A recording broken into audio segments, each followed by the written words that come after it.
Sejam bem-vindos, fiel, uma excelente segunda, uma boa semana para todos e vamos aqui com mais um vídeo no canal trazer essas últimas informações do Coringão. Estou trazendo um corte do Gazeta Esportiva, trazendo essas últimas atualizações do Timão. Além disso, um corte no final, falando da seleção. Se inscreva no canal, deixa seu like, se quiserem deixar a opinião de vocês aí nos comentários. E vamos com o vídeo. Diz que voltou aí aos treinos, né, com os jogadores, né, mano e Lelê? Pagou geral nos treinos, viu? Cobrando direto os jogadores. Disse que as férias acabaram, certo? Que é alta intensidade na pré-temporada. É isso aí, Teve Diniz. cobrança geral dos jogadores. Falou, olha, esquece, as férias já acabou. A gente tem que fazer treino aí todo dia, parece que 2 vezes por dia, viu, mano? Os caras tá cobrando, viu? Tem que Não, mas, ô cobrar Mota, mesmo. que bom. Porque o negócio é o seguinte, Lelê. A gente cansou de ver com o ex-técnico lá, quando o time voltava uma merda. E aí dava a impressão que ele falava assim, nossa, vocês descansaram bem? Vocês dormiram bem? Fala do pai do Dorival, Mas é que o verdade. Marcão não Ô, gosta. Lelê, era um desespero só quando a gente via aquelas porra daquelas data FIFA lá, e ele tinha uma semana pra trabalhar, o time voltava uma bosta. Tô mentindo, Lelê? Não, mas não só com ele, né? Eu acho que nos últimos anos a gente vem enfrentando isso. Inclusive, era uma crítica que a gente fazia não só aos técnicos, né, mano? Mas ao próprio elenco, porque muitas vezes parecia que era um elenco descompromissado em algumas situações. E espero que com o Diniz isso mude, porque Até o Diniz porque tem o esse perfil mais... Não foi pra cascadura, descansar, né? Não poupa, de né? exigir mais dos caras. Não poupa jogador, né? Jogo não é de ficar poupando jogador pro próximo e tal. Inclusive, o Corinthians oficializou a chegada do preparador físico Marlon Muniz, Do né? Vasco, né? Que era do Trabalhou com o Vasco, time lá. né? Pra integrar o departamento de saúde e performance do Corinthians. Mandou o outro embora, né, Lelê? Vocês estavam reclamando que tava mal, né? E oficializou o novo preparador físico, viu, mano? Boa, Donelli. Lembra que a gente tava falando que o Donelli podia estar retornando agora no meio do ano? Ampliou aí o empréstimo dele, né? Renovou. Até o fim de 2026, né? Renovou aí. Então ele fica lá no Al-Shabaab, né? Al-Shabaab. Nos Emirados Árabes. É isso, Sombra. Os caras adoram uma bomba, né? Então os caras Mano. preservaram lá o Donelli lá, os caras estão renovando aí o vínculo com ele. Mas, ô Motinha, um outro negócio que também tinha dado uma polêmica aí também, o Corinthians assinou, foi o contrato também com um patrocinador lá também de conteúdo adulto. 22 milhões, né?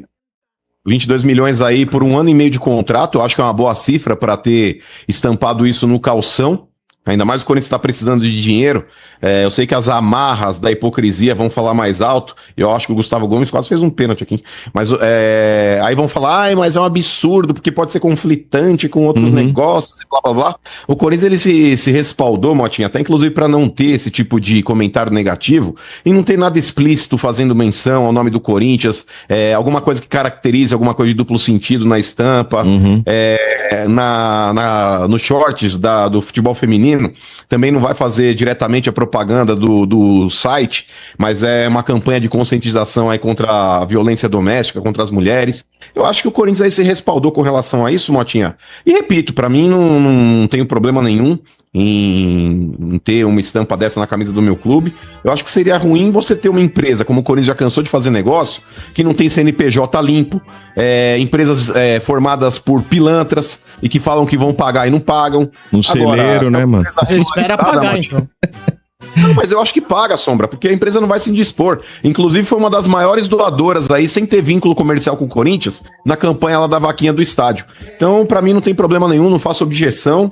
E que eles tenham um retorno esperado também, porque o Corinthians vai até o final do ano que vem, Motinha. Metade desse ano, mais o ano inteiro que vem. meio. Aí Tem o uma corintiano cláusula vai de ter... prorrogação. E tem mais uma cláusula de prorrogação, Sombra, para mais um ano depois do término do vínculo aí. E se o Corinthians aceitar, mais 9 milhões aí durante o ano de 2028. Aí o cliente corintiano vai tentar comprar o produto e falar, pô, o bagulho é caro, meu, tá louco. Tem Nada, desconto, tem desconto pra corintiano, mano? Nada, porque não é. Não, mas não é. Ali, Sombra, é como se fosse, talvez aí a vitrine do frango. Você não vai comprar o frango, entendeu? Não. Putz, Como é que é o esquema, não mano? vai comprar o frango, vai comprar a galinha. Não, ali, ó. Ali, por exemplo, ali, Deus, Sombra, é Pedrinho. só. Ali não é pra você, por exemplo. Se fosse outro negócio, era. Vamos lá. Desfrute as primas. Aqui não. É só, sabe, tipo.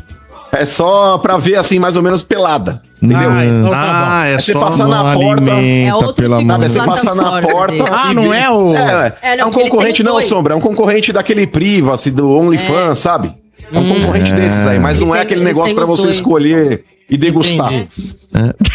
Não é um tá menu bom. degustação, entendeu? Não tem degustação. Tá Eu não certo. aguento esse moleque. Não, velho. cara, assim, os caras iam ter que abrir lá no menu e lá, categoria Já ascendente. pensou, meu? Eles têm a Fatal Model e a Fatal Fans. É essa aqui da plataforma que tá negociando com o Corinthians aí. Aí. É a mesma do Vitória, não é? Meu Deus. Não, mas lá foi Fatal Model no Vitória. Aham. É, E lá ali eu também, ô Lele, eles até pediram dentro da negociação com a empresa que os jogadores também não façam campanhas aí publicitárias pra não vincular também. mas aí, se eles quiserem contratar por fora o jogador, daí acho que vai de cada um, né? É, Mas enfim, o que tá É. dentro do Mas contrato. fica feliz, as namoradas e os Não, esposos. Justamente por conta disso, vai fazer quem é solteiro, né? O Luan fazia Isso lá que eu no ia falar, Vitória, ainda bem por que o Luan exemplo. foi embora. É, E ele enfim. consumiu o produto. Ele fazia Com ações. certeza. Ações de marca. Não, ele foi pedir desculpa. Essenciais. É. E o Não, Carrito Motinha. voltou hoje também, Motinha, porque ele teve uns dias de folga e de férias a mais que os outros, porque ele se apresentou pela seleção peruana, né? Sim. Além do elenco. Então ele voltou hoje e já tá treinando aí. Mas, ô Motinha, o Luan, a prima lá ficou brava, velho, com Falou ele. que Porque ele é. parece que ele achou que ia ser permuta. Tipo, eu te marco aqui, sei lá. Teve uma que ele não queria passou pagar, falando né? Teve um E caso era um desse absurdo, né? Era 20 conto, uma coisa assim. Olha o Rafa B do ex-519-2519 falando assim: projeto é Minha Garota, Minha Vida. Ó, só Acabou queria o Sombra ver, Lelê, Pública. se fosse no calção do futebol feminino, os caras meter a hashtag lá, respeita as primas. Eu queria ver, mano. Ué, mas Aí elas eu são queria mina ver o bicho também, pegar. tem que respeitar igual, uai. Eu não entendo mas aí eu porque queria o ver povo a fala que é campanha. conflitante, sendo que não é. Na verdade, é a mesma coisa, uai. Sofrido, difícil, um primeiro tempo onde os vilões já estavam ali todos, a gente já estava preparando as manchetes, né? A gente já sabia o que ia Eu ouvi acontecer. você no intervalo. É um, é outro, vai ser esse aqui, vai ser o Ancelotti, que vai morrer com o Endrick e com o Neymar no banco, vai ter tudo esse negócio, tava tudo preparado, mas o segundo tempo mudou a história. Num sufoco, mas o Brasil passou, Vitor Birner, tudo bem? Tudo bem, William? Boa tarde a você. Quase falei boa noite. Boa tarde ao Jean, Calçado, eu tô nessa também. aos fãs do esporte. Sem exagero, tá? Porque isso não vale sempre. Na camisa, na qualidade individual. Muito. Por mais que o brasileiro não goste, porque eu vejo muita gente já reclamando, na ousadia, muito do treinador por uma formação que deixava o Brasil extremamente exposto contra uma seleção que se encolheu vendo a camisa da seleção brasileira, porque o Japão é muito mais organizado que o Brasil. O Japão pressionava alto, quando pressionava dificultava o Brasil não conseguia dificultar. O Japão, quando encaixava a marcação, principalmente no primeiro tempo, não deixava o Brasil jogar a partir de um certo espaço do campo, um pouquinho ali à frente da linha do meio campo, protegendo a área, e o Brasil, quando tentava fazer isso, não conseguia. O Japão chegava com muita facilidade no entorno da área do Brasil, mas o Japão não quis jogar. Por que o Japão, tão organizado, não quis jogar contra o Brasil? Não estou sendo fanista, estou sendo realista. Entrou a história em campo, entrou o tamanho do Vini Júnior, entrou o Casimiro, porque é um jogador que é respeitado mesmo não sendo jogador do passado. Entraram os dois zagueiros finalistas de Liga dos Campeões, o bicampeão Marquinhos. Entraram vários aspectos que estão no Brasil da Copa do Mundo. Essa é a grande questão. Tá? Então não foi uma vitória do jogo coletivo, apesar de ter acertos. O Brasil ficou levantando bola na área e essa é uma vulnerabilidade do Japão. O Brasil demorou para começar a levantar bolas na área. Quando levantou o jogo ficou desconfortável. O Japão não criou uma chance de gol. Se o Brasil tivesse sido eliminado era por um erro individual, porque até quando o Brasil jogava mal era um jogo de 0-0, ou seja, uma vitória mais do que merecida, apesar de não ter sido um grande jogo do Brasil. Foi um grande jogo de postura. Um grande jogo de atitude, mas obviamente não um grande jogo coletivo. Para ser campeão do mundo vai ter que melhorar. Tem seus problemas, né, Mário Marra? Mas foi um grande teste para a seleção brasileira, já de cara no primeiro mata-mata aí da competição. E o Brasil conseguiu superar essa dificuldade, Mário Marra, tudo bem? Aliás, não só a dificuldade que o Japão impõe, mas as suas próprias dificuldades, né? Sim, William, prazer estar com você, companheiros do Linha, fãs do esportes, pra turma no Brasil. William, pode sair o comentarista e pode entrar o Mário Marra, o CPF Mário Marra? Eu tive a oportunidade de assistir o Jogo do Brasil em um bar aqui em Atlanta, na região da Beltline, aqui em Atlanta, e dividido, torcedores holandeses aqui, torcendo contra o Brasil, isso diz muita coisa, alguns japoneses, mas muito brasileiro. A emoção é legal. É legal de ver o brasileiro fora de casa, que já está fora de casa há muito tempo, torcer pela seleção brasileira. Mas eu concordo, a seleção brasileira não foi bem no primeiro tempo. Ó, os holandeses que eu falei estão passando aqui. Se ele olhar para minha cara, eu vou virar de costas para ele. Sei, vai secar seu time. Então, foi... Esse primeiro tempo não foi... Vai, chega aqui pra você ver se eu não vou virar de costas pra você.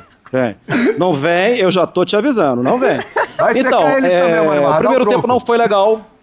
Ó, presta atenção, William, presta atenção. Pronto, ó, assim, pronto. Daqui a pouco você vai ver passando aqui, ó, aqui atrás. Tava secando, Olha. aí, ó, secou que eu vi.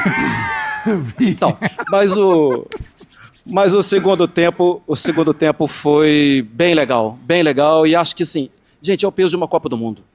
É o peso de uma Copa do Mundo. É o peso de pegar o bilhete hoje à noite e voltar para o Brasil. Então, essa responsabilidade, ela tem que pesar. Ela pesa nos jogadores. Mas ainda assim, aos 95, sai o gol do Brasil. Jogando no primeiro tempo mal, mas jogando no segundo tempo muito legal. E um dado que ainda hoje falei cedo no Sport Center. A seleção japonesa concedia muito pouco defensivamente. Era a terceira melhor defesa em oportunidades concedidas, oportunidades claras concedidas ao adversário. A Espanha, a Argentina e depois o Japão. Foram 2 e poderia ter sido mais. Jean-Oddi, será que não dá para ser mais como foi o segundo tempo e menos como foi o primeiro tempo daqui para frente? Pelo amor de Deus, hein? Tudo bem? Tudo bom, William? Então, boa tarde para todos. Boa tarde. Cara, eu, sinceramente, eu tô vendo muita gente achando que o Brasil tinha que ter passado o trator em cima do Japão. Passado eu não sei, o trator não essas dá. pessoas, acho que assim, ou elas vivem há uma década atrás, 2 décadas atrás, ou não viram nada dessa Copa do Mundo, porque, na boa, não dava para esperar isso. Eu acho que, né, tava todo mundo falando, todo mundo que acompanhou a Copa de perto, que viu de perto os jogos do Japão nessa primeira fase, como esse time é organizado, talvez o mais organizado da Copa do Mundo. Todo mundo sabia que não ia ser fácil. O Brasil tem mais qualidade, tem melhores jogadores, é verdade, mas do ponto de vista de armação de time, tá atrás, é normal que esteja atrás pelo pouco tempo de trabalho do técnico e tudo mais. Então, eu acho que o Brasil fez um bom jogo. Eu acho que o Brasil fazia um bom jogo, um jogo correto, com dificuldades esperadas naquele primeiro quarto. Infelizmente, vamos voltar a dividir o jogo em quartos. Mas no primeiro quarto do jogo, acho que o Brasil até que estava bem. Depois que toma o gol, aí a coisa dá uma degringolada de fato. E o Brasil acho que fica nervoso. O Brasil sente, né, mais ou menos como sentiu o começo da Copa do Mundo naquela partida contra Marrocos. E aí, assim, na boa, porque eu acho, né, o Birner falou do Casemiro, mas eu sou daqueles que acham, no intervalo, que o Casemiro tinha que sair.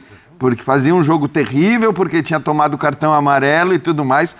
E aí entra aquilo que a gente pode chamar de estrela, de competência, de sorte do treinador. Eu não sei o que é, obviamente ele tem muitas qualidades, né, mas ele mantém o Casemiro em campo, acho que contra a vontade de 98% da população estava na redação, brasileira. eu falei, não é possível que ele vai voltar. Ninguém queria o retorno dele.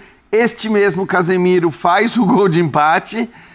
O Martinelli, que muita gente não queria ver entrar no segundo tempo, faz o gol da virada. E jogou bem, hein? E jogou bem, e foi importante. Acho que as mudanças que ele fez funcionaram. E acho que o mais importante, no fim das contas, é isso. O Brasil fez um ótimo segundo tempo, sim, o Brasil pressionou, o Brasil foi melhor, o Brasil mereceu passar.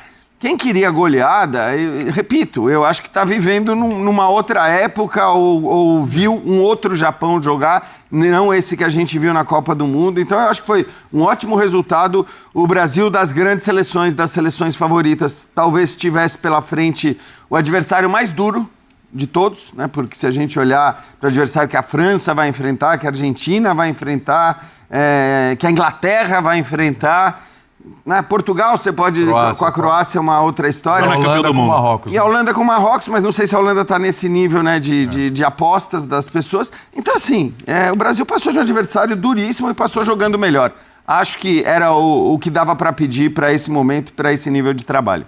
A gente imaginava, né, Calçade, que ia ser um jogo duro, né? Não ia ser moleza contra o Japão. A gente cansou de falar aqui, aliás, ontem, o Jajá estava aqui ontem. Mandei no ar o Jajá, né? Mas tá tudo bem, né, Jajá? Tá tudo certo. Tá doido?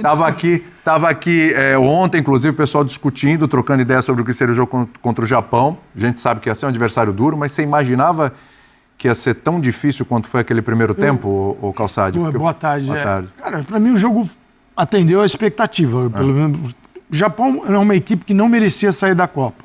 É claro que é o Brasil, você quer que o Brasil passe. Eu digo, como equipe de futebol, como time, times ruins, muito piores do que o Japão, vão estar na próxima fase. E então, assim, o Japão, a Copa merecia ter o Japão, assim como o Brasil, na próxima etapa. Fica o Japão, ou você tem confrontos aí muito abaixo, mas é o Mundial. É sorteio, é classificação, e aí eles vão se encontrando, e o Brasil tinha que passar. O Brasil, como não é uma equipe, sim, o Brasil não tem uma consistência para abraçar e falar, esse aqui é o caminho, e jogar aquele jogo que vai ganhar. O Brasil está construindo isso. Então teve 3 jogos na primeira fase, que foram importantes para melhorar. Eu vejo um pouco do jogo anterior nessa partida aqui, porque você tem um Japão trancadaço, 5-4-1. O Japão, em vários momentos, você olhava, o time estava em 2 faixas do gramado. Cada faixa tem 5,5 metros. Em 11 metros estava o Japão todinho. Né? E não é fácil entrar. Mesmo driblando, você tem que driblar 1, 2, 3, porque com esse povo todo... E tá um em cima do outro, você dribla um, tem outro na cobertura né? Na hora que você rápida. Abre a bola, você dá um tapinha na bola, o outro... Não é fácil. Então você tem que ter um time muito bem articulado. Por onde? Eu digo que o Brasil trouxe coisas da partida passada para esse, que é... O Brasil tem uma dificuldade muito grande de jogar pelo meio do campo. Há várias Copas. Então, você tem nas beiradas Rayan e Vini, bem na beirada o Vini no primeiro tempo, tentando. O Rayan ignorado pelo time, porque é mais difícil. O Danilo não é um grande companheiro como lateral, e aí o Rayan, a bola não é invertida, o Brasil fica lento, e ali fica enrolado no Japão. Eu achei que hoje foi até mais do que você fala. Você já tinha chamado a atenção para isso no jogo contra a Escócia, mas hoje talvez o Rayan ainda menos acionado. Menos acionado. Né? E o que acontece no meio do campo, né? Pela escalação do Brasil? Você tem Matheus Cunha, que é o vai e vem. Ele é o atacante, ele é o jogador de meio. Né? Então você tem aqui o Matheus Cunha, o Casimiro, Bruno Guimarães, Paquetá. Só que esse time aqui busca jogar pelo lado, porque não consegue se associar por dentro. O Matheus Cunha não fica na linha de zagueiros. Logo, o Brasil conseguia até prender os 5 só com as beiradas, com o Rayan e o Douglas Santos, porém não jogava. Cara, não jogava, não tinha jogo aqui. O que faz o Ancelotti no segundo tempo? Diante de um Japão que veio para reagir, tá? O Japão não veio para jogar, tá? O Japão veio, bola para o Brasil, 70-30, a posse de bola para o Brasil e velocidade na hora que recupera. Tanto que fez o gol assim, o tempo todo, os 90 minutos. For assim, é que o Brasil teve altos e baixos, tomou o gol e ruiu, né? Exatamente. O Brasil depois tomou do gol, o Brasil ruiu. E desmontou. E o Casimiro é um caso à parte, porque ele faz o gol, mas o Casimiro não está fazendo uma boa Copa. Sim. Então, uma coisa é o gol, o maravilhoso, a outra é, o gol é um momento decisivo no jogo, mas os 90 minutos a gente tem que olhar a atuação dele no aspecto global, e ele está mal na Copa do Mundo. Então, o que faz o Ancelotti no segundo tempo? Ele vai com o Endrick por dentro, depois coloca o Martinelli, Endrick e Martinelli aqui, então você empurra a zaga do Japão para ter o quê? Uma velocidade, uma infiltração. Com isso melhora o jogo do Rayan, melhora o Vinícius e o Martinelli faz o gol por dentro numa equipe que foi insistente. Belo passe do Bruno Guimarães. O que eu vejo é que o segundo tempo do Brasil foi de um aprendizado para a seleção que nenhuma outra atividade comandada pelo Ancelotti nos jogos anteriores e em treinamento conseguiu fazer o Brasil aprender tanto, cara. Porque você sai do jogo, não é que sai grandão, mas sai com uma missão cumprida que é virar um jogo. E é muito difícil virar um jogo Copa do Mundo. Ainda mais no mata, contra um adversário difícil. Contra a seleção mais organizada. Contra um time muito organizado, que merecia continuar com outras equipes, azar, não enfrentando o Brasil. Exato. Mas se pega um Marrocos... Pô, é tanto time, tem umas equipes bem ruizinhas. Mas pega uma África do Sul, vai. Mesmo o Canadá, passa. Sim, sim.